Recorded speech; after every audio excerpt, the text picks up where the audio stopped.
Hi, everybody. I'll just wait a couple minutes for more people to join us if you're out there. Just send me a message, say hello, so I know you're there. Be interested to see who's joining us tonight in Hanover Square, New York, in May of 1775. Line some things up here so I can see your chats better.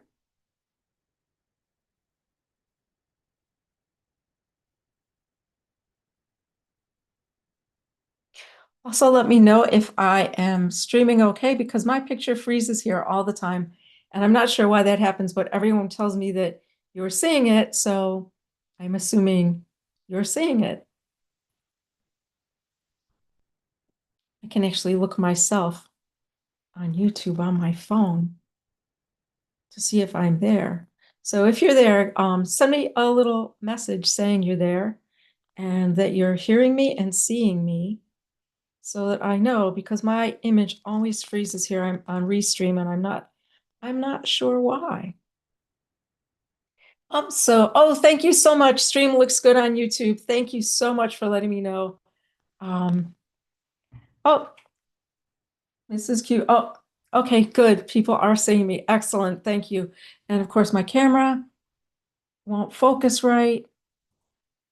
I don't know why. It's a new camera, and my old camera worked better than my new camera, but that's technology. Oh, great, Mr. Linden. Good. People are all here, so I'm going to wait a couple more minutes for more people to say hello. Hope everyone is good tonight. Mr. Davis is here. Ms. Wang, Miss Quellers. Who else is here? Solipsistic is here. That's great. I'm waiting for my dog Rex, who usually joins us in a minute or two, who I'm always happy to see and to interact with.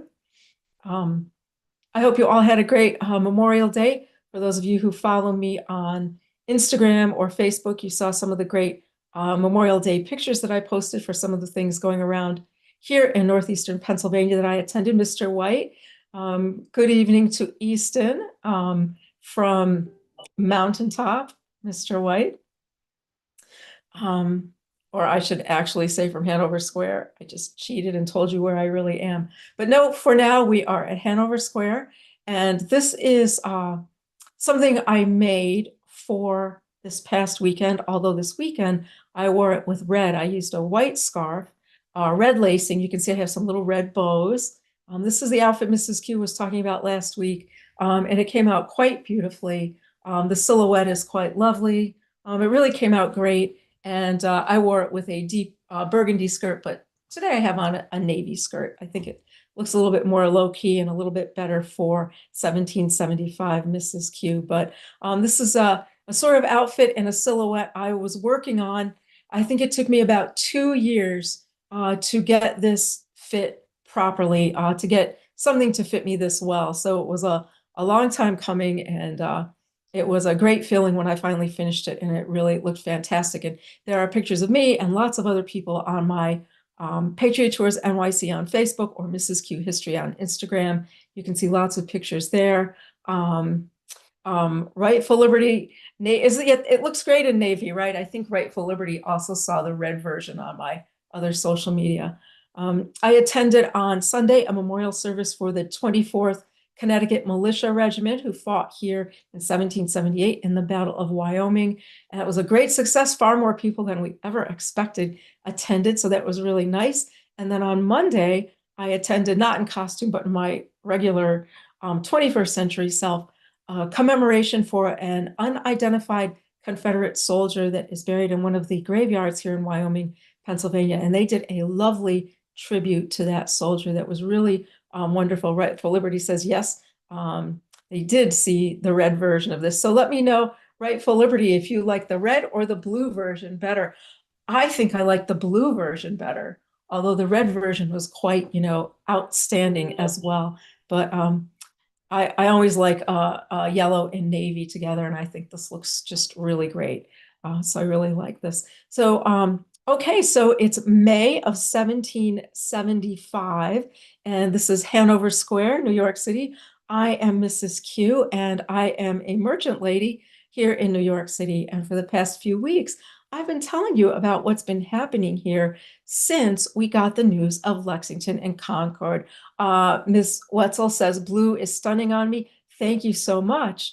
Mr. Telek says, Facebook won't play your video, so I found uh, Irvin Young Memorial Library. Right for Liberty. Yes, blue is my favorite. Thank you. I'm glad you guys like it. I do too. I think next time I wear this to an event, I'll probably wear the blue version with the little red bows to look nice with the blue and the blue bow in my bonnet and stuff like the blue. And the blue scarf is quite nice.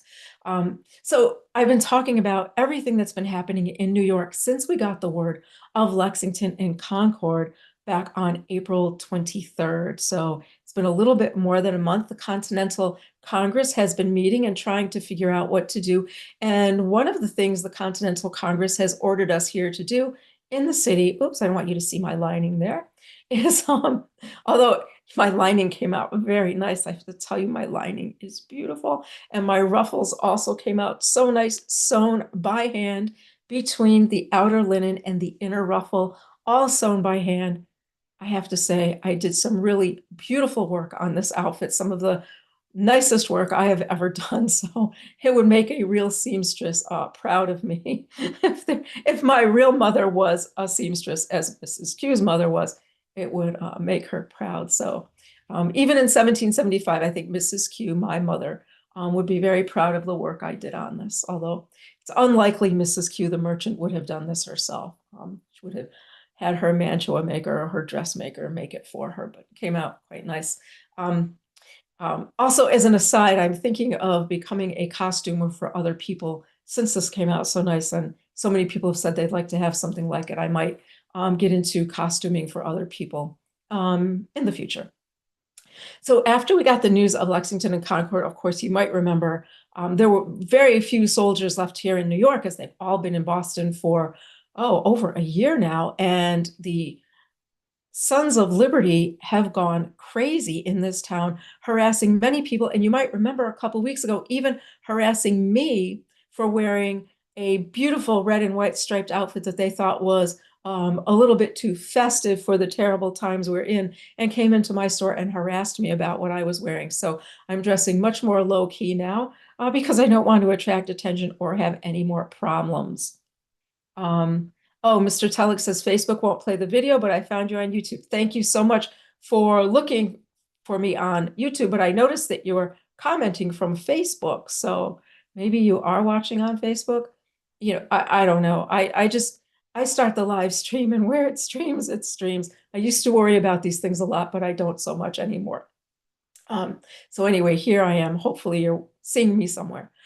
So we've been having problems with the Sons of Liberty, and of course, no soldiers or real authority here to rein them in any way. You might remember that I told you about them dragging some gentlemen around on the Commons, trying to force them to damn the king, then stripping them naked, them trying to harass the president of King's College, Reverend Miles Cooper, and young Mr. Hamilton and Mr. Troop, stopping the crowd so that Mr. Cooper could escape. Mr. Cooper, by the way, and his family last week left for England, have left New York now, feeling it's too dangerous for them. The printer, Mr. James Rivington, has printed an apology and a letter that he sent to the Continental Congress, saying that, he didn't mean to offend anyone if he did, and he's genuinely sorry, and he'll be more careful about what he prints in the future. So things have been in quite an uproar here.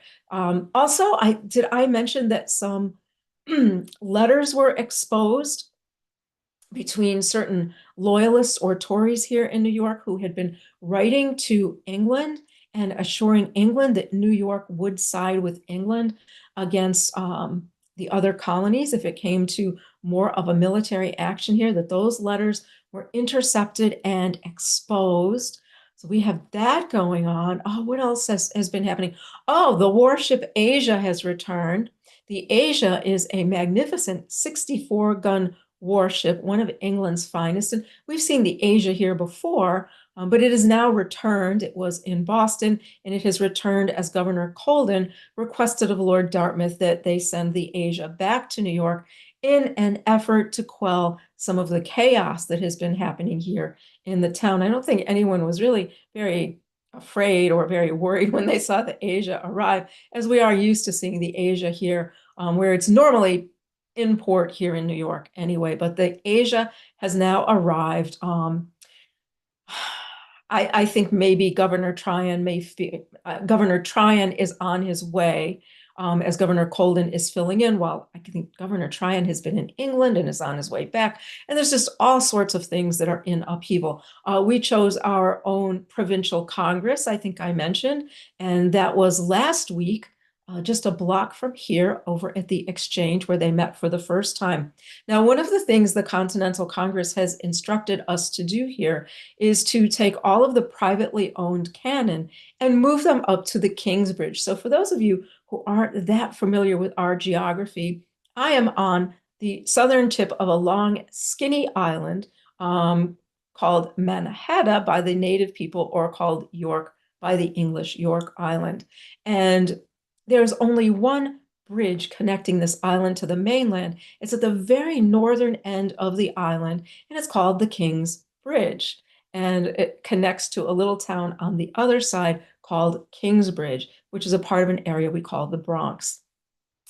So that is the only connection to the mainland. And wanting to be sure that we don't get cut off here from the rest of the colonies, cut off from an ability to move back and forth or to communicate with them, the Continental Congress has ordered the men here to take all of the private civilian-owned cannon and move them up to the Kingsbridge. Now, I wonder if in your time you might be a little surprised to learn that we non-military people, that the residents of New York do own the same type of weaponry that the British military has. So we have muskets as they do, and we also have privately owned cannon as they do. So Mr. Q has been active in moving a number of those cannon up to the Kingsbridge, helping the men do that. We don't have a cannon. We don't have very much room for it here. Most of the men who have cannon are living a little bit north of the town, more in the country. And those have been moved up to the Kingsbridge. So I wonder what you think about that, that in our time, we own the same weaponry as the British do. And, they may be finding out very shortly in Massachusetts that we have some weaponry that is a bit more advanced than they, and that is our riflemen from the frontier, who I have heard are on their way to reinforce the siege of Boston. My dog Rex has arrived. Good to see you, my dog Rex. Miss Healy is here. Miss Healy, do you like it better in blue or red? I know you saw the red. Today I am in the blue. We're taking an informal poll. Do you like the blue or the red better? I mentioned I like the blue, but I'm wondering, because I know you saw it in both colors, which combination you prefer. If you prefer either one at all, maybe you like them both equally. So we have the same weaponry. Oh, Miss Healy likes the blue. I thought so. She's a lady of fine taste. I knew she would like the blue as well. So I just wonder if you find that interesting, that we not only have the same weapon as the British Army, but we have some advanced weaponry called rifles, which they do not have. So our rifle regiments have been forming on the frontier and heading up to assist in Boston. So the British might be in for a little bit of a surprise when those riflemen arrive, and some of them from Virginia and some of them from here in Pennsylvania, heading north to Boston. So we'll see what happens when they arrive there, and the British get a little bit of taste of our frontier riflemen and their talents. So we've moved the cannon.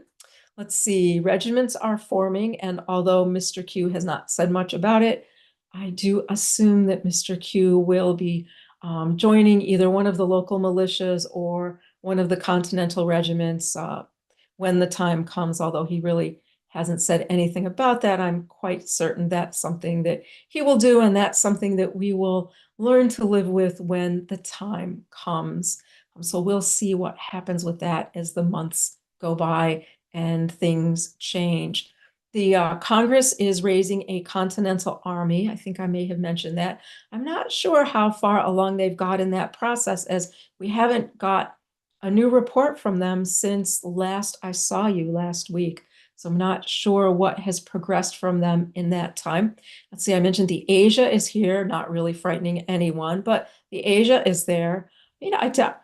Would anyone expect that the Asia would actually fire on the people of New York?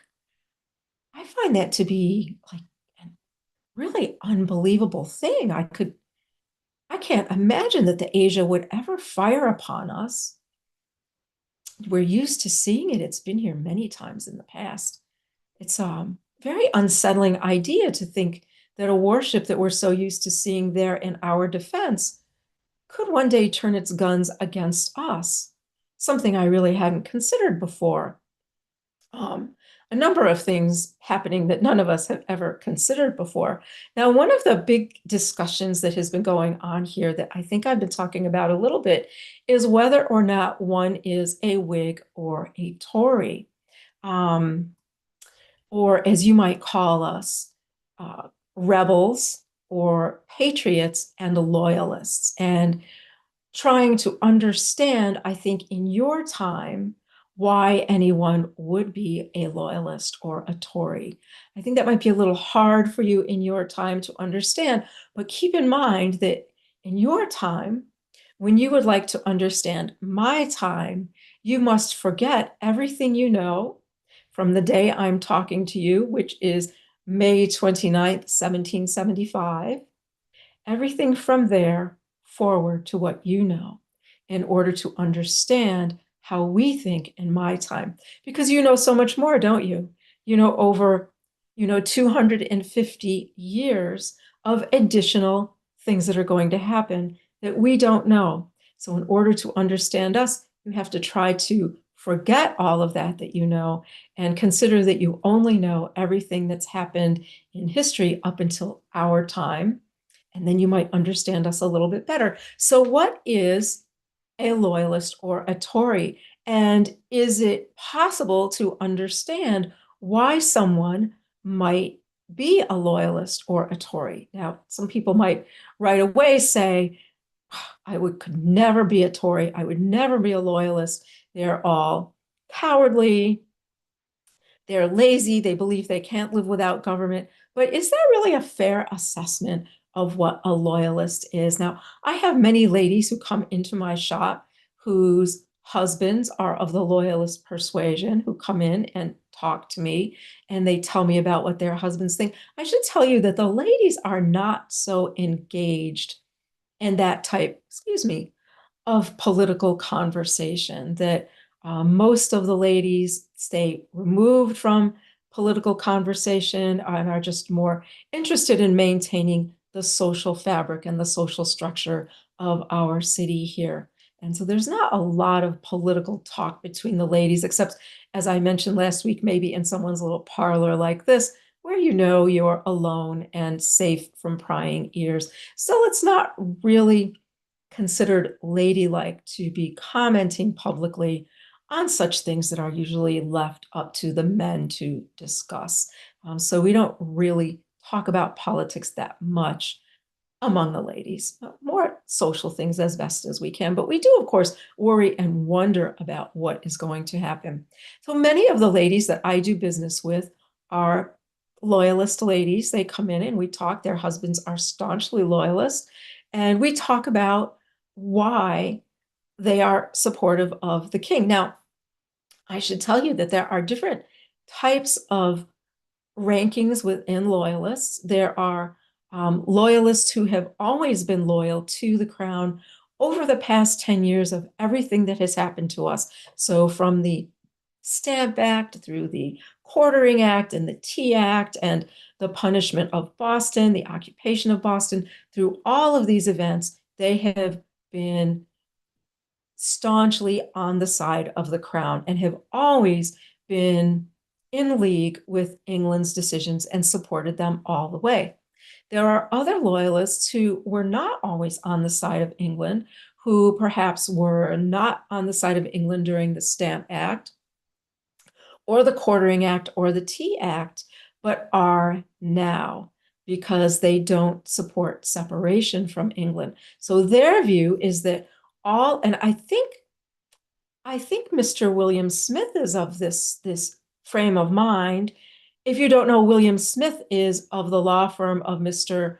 William Livingston, Mr. William Smith, and Mr. John Moran Scott, who are three of our finest lawyers in New York. I mentioned last week that Mr. Livingston's two daughters visited my shop last week. One of the daughters, Mrs. J, whose husband is at the Continental Congress, John J. So it's that Mr. Livingston. So Mr. Livingston, Mr. Scott, and Mr. Smith have been known for decades now of arguing cases against the crown and very successfully winning those cases on behalf of more freedom and liberty here in the colonies and less oppression on the part of the Parliament and the crown.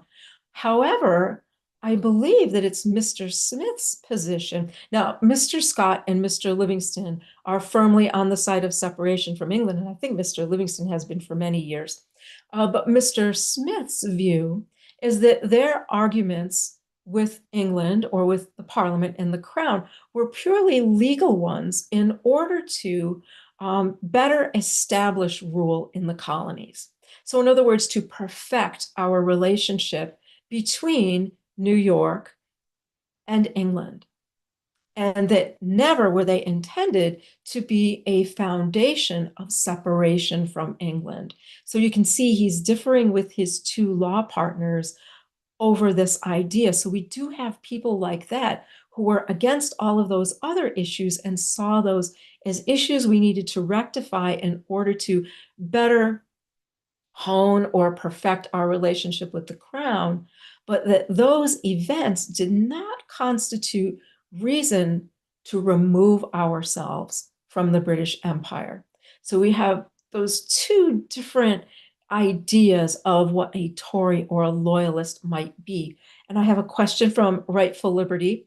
Mrs. Q, do you or anyone you know or think Washington and or Hamilton are on the side of the crown? Well, no one I know knows Mr. Washington other than knowing his name, that he's in the Congress. All I know of Mr. Washington is that he was here recently to enroll his stepson in King's College. And at that time, did he have dinner with the Delanceys? And he perhaps had dinner with, did he have dinner with the Philippe's family? May have had dinner with the Philippe's family. And I'll just say that the Philippe's and the Delanceys are both loyalists, but they share in common with Mr. Washington that they are both very big landowners as well. So that might have been what they had in common. So that's all I know of Mr. Washington, is that he was here to enroll his stepson and he had dinner with a number of the families here.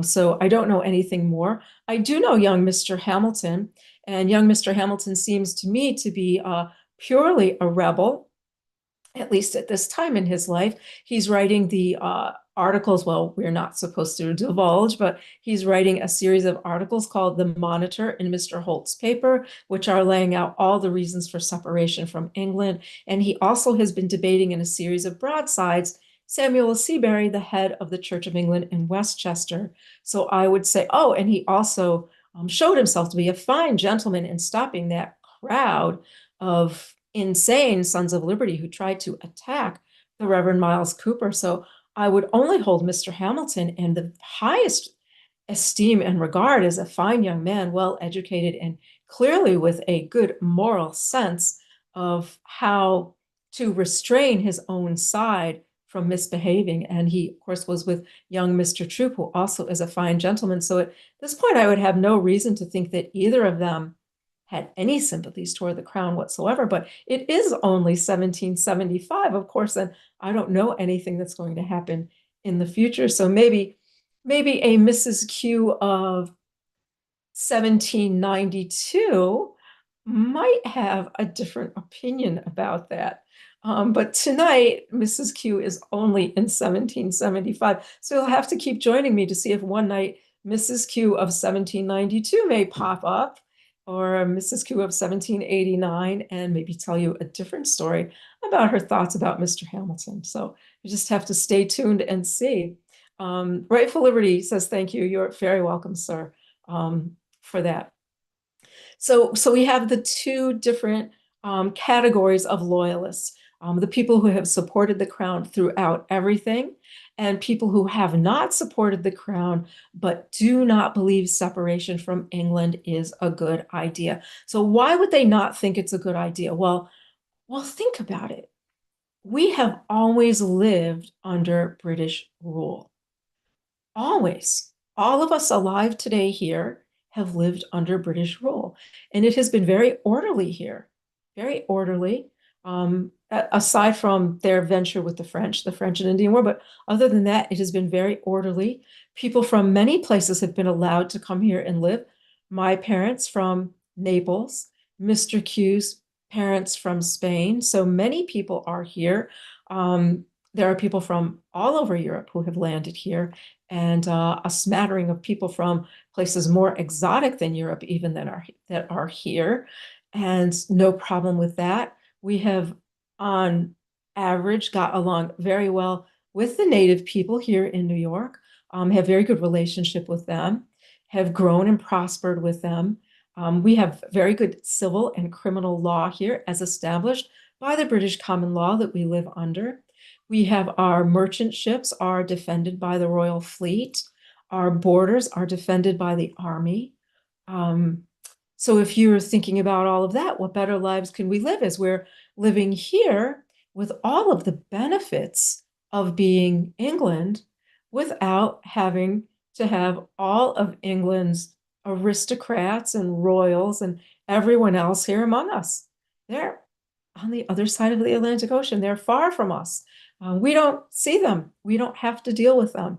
Are they corrupt? Yes. But many people believe that the corruption is worth enduring because, on the other hand, everything we have here is so good that we have been able to prosper under the guidance of England, and everything here is so good. Why would we want to separate? What would we wind up with if we separated? Many people are very skeptical of the idea of self-government or of a republic after, the terrible situation that happened a very long time ago with Oliver Cromwell in England. I'll go into that, and some other European nations that tried establishing republics. So there's quite a bit of skepticism about that. And of course, with how do I want to describe it? Just terrible, derelict behavior of the Sons of Liberty in the last month has turned a lot of people to thinking that, well, if we don't have England to impose some sort of law and order here, what will become of us? So I believe that their activities have been counterproductive to the Whig point of view, which would be the point of view that Mr. Q and I hold, that we can do very well ourselves without England. And part of that could be that Mr. Q's family and my family really have no connection to England, right? Our only connection to England is living here under English rule. But we don't have any ancestral connection to England as our mother country. So maybe the idea to us of being separate from England is not so frightening as to others who have a long time connection to England as their mother country. So some of it could be that. We do believe, though, that we have been pretty much, if you think about it, self-governing all along here. For what has the crown done for us? We have governed ourselves. Oh, the king picks a governor. You may not be aware, but the governor of New York has almost no authority. We go through governors. Let's see, about as fast as Mr. Q goes through powder for his gun. It's one governor after another here. And very often gentlemen in England will refuse to take on the role of governor in New York because the job is so terrible and is so thankless, so thankless. Our New York Assembly has often voted not to pay our governors for their work, as well as censuring them in other ways. So it's a thankless job being the governor of New York, and we often have a fill-in local governor like Mr. Colden right now, who's waiting for Governor Tryon to return. But it's often that we don't even have a king-appointed governor in New York. So we don't have a governor who governs us. We've always had our own colonial assembly that governs everything that's important. We also have our common council here in New York City, which we choose from the gentlemen among us, and that settles all of the big affairs here in New York. But I think I've mentioned to you before that we have very little government because we are largely self-governing and self-controlling. Remember, I think I mentioned to you before that in public, if I'm out with Mr. Q in public, that we are always Mr. and Mrs. Q and refer to each other in public as Mr. and Mrs. Q, of course, because in public, we don't have intimacy. So it is not proper for people in public who don't know me to know my given name or to know Mr. Q's given name. We are Mr. and Mrs. Q. If I'm out with my friend Mrs. R, in public, we are still Mrs. Q and Mrs. R because it's just not appropriate for people to know that level of personal information about us. So we have very strict social conformity here, which leads to a lack of danger. We don't need many laws governing our social behavior because we maintain a strict social standard of behavior ourselves, and everyone is expected to follow that standard of behavior. Mr. Linden says, and when you run them out, they write plays about it. Yes, like Mr. Hunter's Androboros. Yes, Governor Robert Hunter. Another profound failure on the part of England, who got so mad at us. He wrote an immensely long, confusing, and senseless play about New York called Androboros. And maybe one night I'll speak about that. So yes, we have run them out. We even ran out the one who dressed in women's clothes, if you remember him. Governor Lord Cornbury, was he fourth Viscount somebody, who knows? Queen Anne's cousin. He's out too. How long do they generally last, our governors? Well, if they last 5 years, I think they're doing a pretty good job if they can handle 5 years here. So we have been self-governing. We are self-policing, you might say, or self-controlling. We consider this to be an aspect of what we call virtue, of being a virtuous person. Of course, we rarely see people yelling or arguing or name calling or any of those things in public. This would be a shocking thing to see here. If people have differences like that, they certainly save them for a private place. And in addition, if you're a gentleman and you were to insult another gentleman in public, you may be challenged to a duel. That gentleman might seek satisfaction from you, and you might find yourselves in New Jersey in a duel. So we have very strict social conformity here, and this keeps us safe, and we don't have the need for a lot of laws interfering in our private behavior. Now, I think that Mr. Adams has said something about this. Mr. Adams has remarked on the fact that in England, they have many laws governing, there's my lining again, many laws governing personal behavior, because the people in England cannot govern themselves. They have lewdness, drunkenness, oh, shall I even say it? Prostitution in the streets. Now, I'm not going to say that those things don't exist here in New York, but we do have a district we refer to as the Holy Ground, and all of that behavior is restricted to the area of the Holy Ground, which runs from Trinity Church to St. Paul's Chapel along the Hudson River behind the two churches. That behavior is strictly kept off the main path of the Broadway, where I don't have to see it, and no one who doesn't want to be subjected to it will be subjected to it. So, of course, we do have that in New York, but it is relegated to a very specific designated area. And we generally do not see those ladies here in Hanover Square.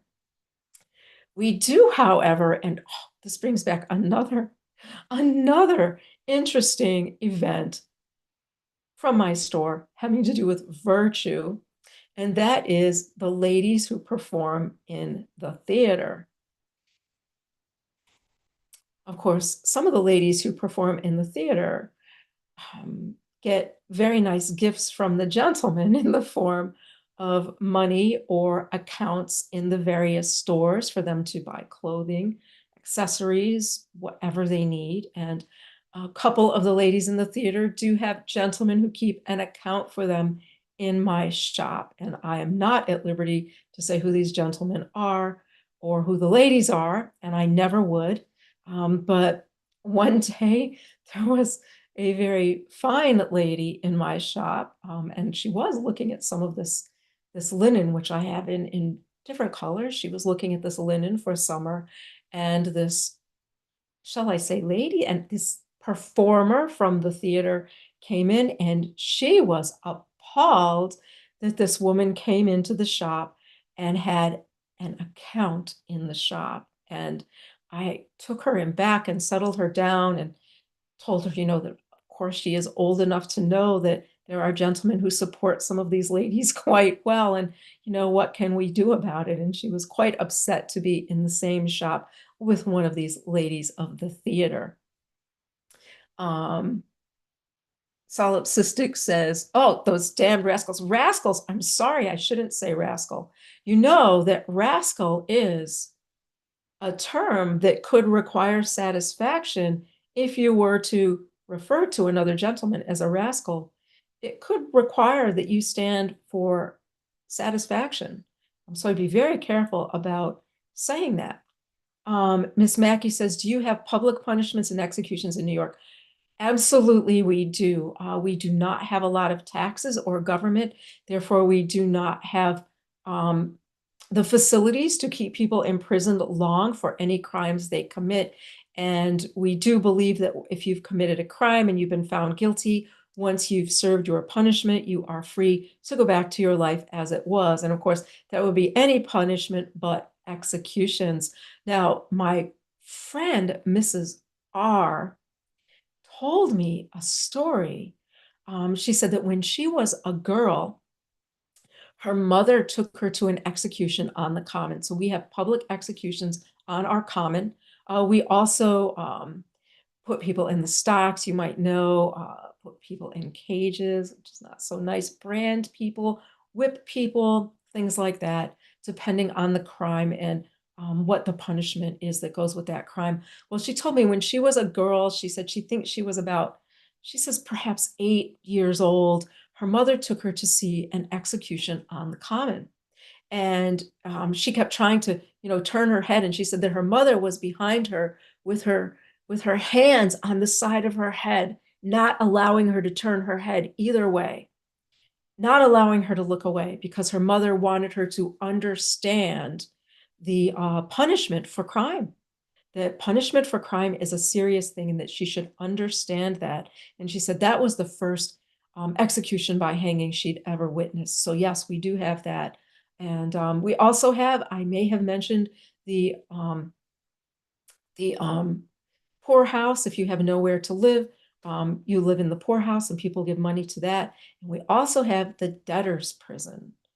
So if you can't pay your debts, this is considered to be a terrible, terrible crime to not pay your debts.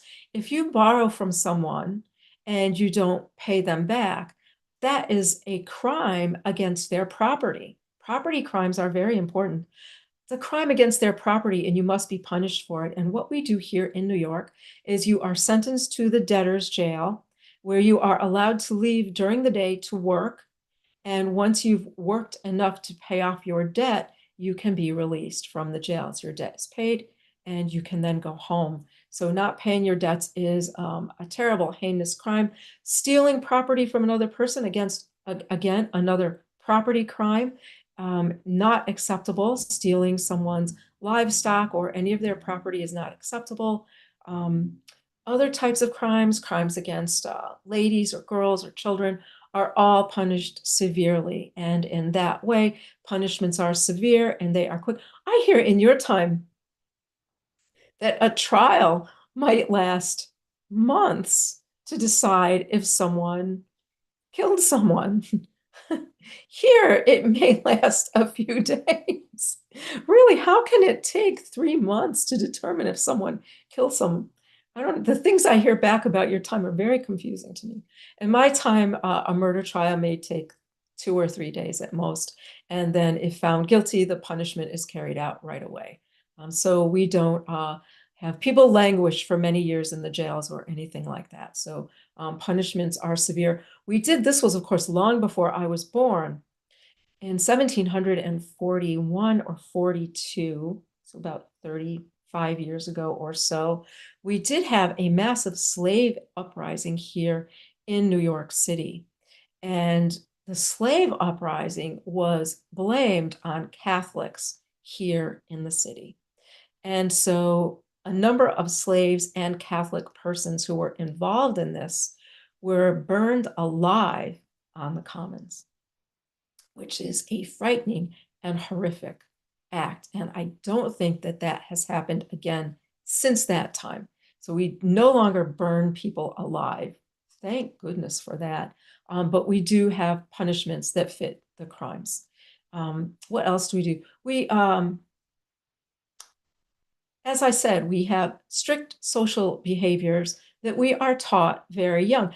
I've mentioned before that my mother, Mrs. C, sent me to young ladies etiquette school because she just felt that my mannerisms and my way of doing things was too masculine, that it was too assertive and too aggressive, and that it wasn't suitable for a girl and would not be suitable for a young lady or a grown lady. She was very concerned that I grow up to be a proper lady and sent me off and my sister to etiquette school. My sister didn't need the etiquette school, but it was a thing, right? He sent all the young ladies to etiquette school. But for me, my mother felt it was an extremely important thing to send me to etiquette school, where I learned how to walk properly and sit properly, and how to hold my hands in my lap properly, how to greet someone, how to curtsy, when to speak, when not to speak, how to eat properly at table, and all of those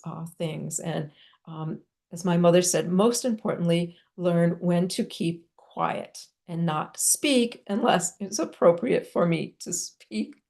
Although I think many people in New York today would say I am a bit on the outspoken side for a lady, but I have Mr. Q and he doesn't mind. Mr. White says, people during your time know the Bible. Very true. Old Testament determined what the punishment would be. Exactly. And as I mentioned, I don't know if it was last week or the week before, the two most owned books in homes in my time are the Bible and Mr. John Bunyan's Pilgrim's Progress, right?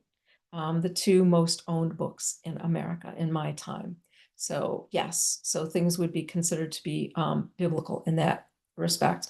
And we get many of our behaviors. The 10 Commandments are very important to us, especially the treat others as you would be treated idea. We also, of course, in New York, don't like Catholics. We do not allow Catholicism because we look at Catholicism as idol worship, as we are all Protestants here and believe in the commandment that says, you will have no other gods before me. True? No idols, no pictures, no statues. So many people in New York consider Catholicism to be idol worship, and it's very much looked down upon. So we are strict, but we are not as strict as our frenemies, I think you call them in your time in Boston. They're not that strict, but we still are strict, and we do have a Old Testament biblical foundation to crime and punishment. And a social structure that we need to have in place so that we can all live together and get along. Think about New York and my time. Majority of people here are not from England. Some are from England, some are from Ireland, some are from Scotland, some are from Holland, right? We have lots of people from Holland, many people from France, people from Germany, people from Italy, people from Spain. We have some people from Africa, people from other parts of the Middle East, and even some people from Asia, because we are a trading port and we have many people in here from many different places.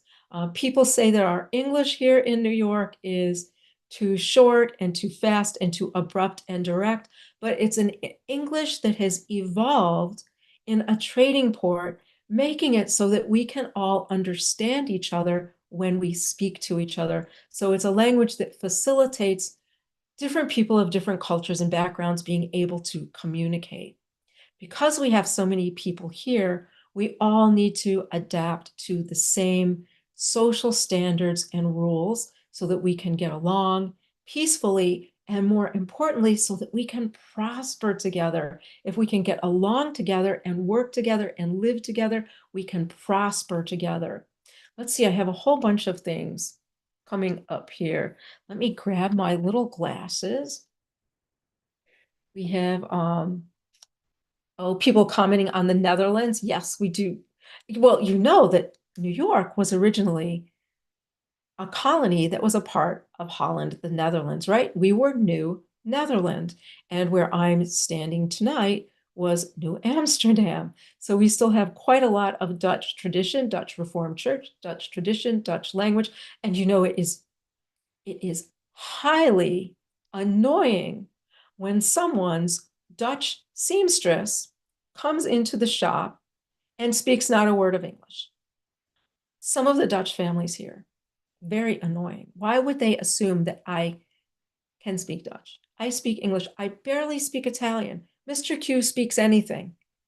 Mr. Q speaks many languages, but we still have servants here who don't speak English. They speak only Dutch. And these are the old Dutch families, some in Staten Island, some here in New York, many still along the Hudson Valley and up in the Bronx. So we have many people still here who are Dutch. Richard and Janice say hi. Lovely, Richard and Janice. It's so nice that you're here with me tonight. Richard and Janice also join me on Sundays on my republicbroadcasting.org radio show, where I'll be talking a little bit more about loyalists and patriots on this coming Sunday. I'll be talking a little bit more about that. Mrs. Q, how did your Italian parents fare with the no Catholic rule? I'd assume in your time that most Italians are Catholic. And here we have Solipsistic says, I'm Dutch born and raised. Very, very good. Dutch born and raised. We in New York take a great deal from our Dutch tradition, including our merchant businesses. As you might know, one of the greatest merchants of the Dutch era here was Margaret Hardenbroek, a great lady and a very savvy merchant lady, one of the greatest of her time. My parents from Naples, as I mentioned, and are not religiously observant, and so came here to New York and adopted the Presbyterian Church, as quite a few people from Europe have done. So I was not raised in the Catholic Church. I was raised in the Presbyterian Church, and I was raised with the teachings of young Mr. Burr's grandfather, Reverend Jonathan Edwards. And I grew up reading the Pilgrim's Progress, and I grew up on Mr. Edwards' sermons as well. So I grew up in the Presbyterian Church. Mr. Q's, I don't know what the story with Mr. Q's family is. He is very secretive about his family and their origins, but as far as Mr. Q, whatever I am, he is happy to be. So Mr. Q also attends the Presbyterian Church with me. Solipsistic says, I had a one-on-one New York City tour with you a few years ago. Oh my goodness, did you really? Thank you so much for taking my tour.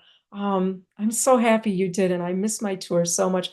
I am, by the way, in the process of doing video versions of all three of my tours, my Revolutionary War tour, Hamilton and Burr, and Spiring tour. So I'm in the process of doing full video tours of all of those, which I'm hoping to release this year so that you can watch them and buy them. And, I'm wondering what you think. I'm thinking of, along with the video versions of the tour, releasing books of the tours as well, with all of the documents included in the book.